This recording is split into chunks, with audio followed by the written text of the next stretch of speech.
Hello everyone, this is Kurt, and welcome to another installment of History Behind the Warplanes. Today we'll be taking a look at a World War II classic, the Focke-Wulf 190. The 190 is a German single-seat, single-engine fighter, and it was designed by Kurt Tank in the late 1930s, and was widely used during World War II, along with its well-known counterpart, the Messerschmitt Bf 109. Now, it did become the backbone of the Luftwaffe. Between 1934 and 1935, the German Ministry of Aviation, the RLM, ran a contest to produce a modern fighter for rearmament of the Luftwaffe. Kurt Tank entered his Fw 159 into the contest. Now, the Fw 159 was hopelessly outclassed and was soon eliminated from this competition. The Me 109 would be selected by this committee as the new face for the German Air Force in 1936.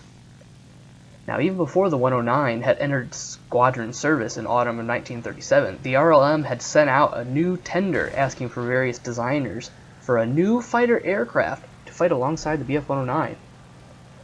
Although the Bf 109 was an extremely competitive fighter, the ministry worried that the future foreign designs might outclass it, and they wanted to have a new aircraft under development to meet these possible challenges.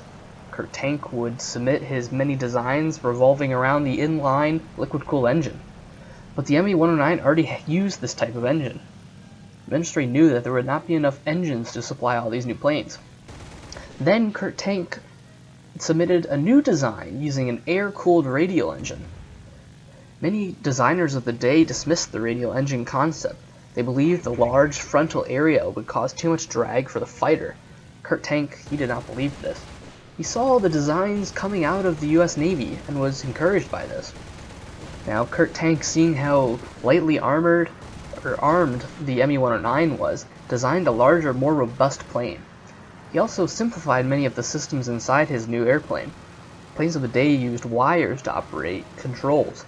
Now, Kurt Tank, he replaced these cables with rods, eliminating the need to ever replace these cables, because the cables would give after a couple uses, and they would have to be replaced to maintain the control that the pilots required.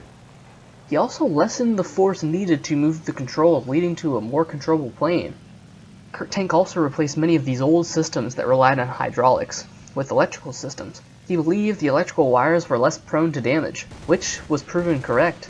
He took fire for replacing the hydraulic systems of the landing gear, but it ultimately reduced weight of the plane and made it more maneuverable.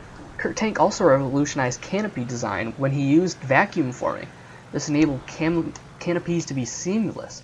The Bf 109 has a metal lines connecting all of its glass pieces together, forming its canopy, which doesn't help with its visibility, and many pilots complained about this. They preferred the canopy of the 190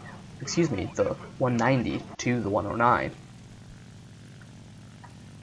The FW-190A started flying operations over France in August 1941 and quickly proved superior in all but turn radius to the Royal Air Force's main frontline fighter, the Spitfire Mark V.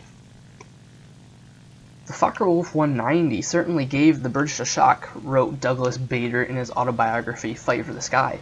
It outclimbed and outdived the Spitfire. Now, for the first time, the Germans were outflying our pilots.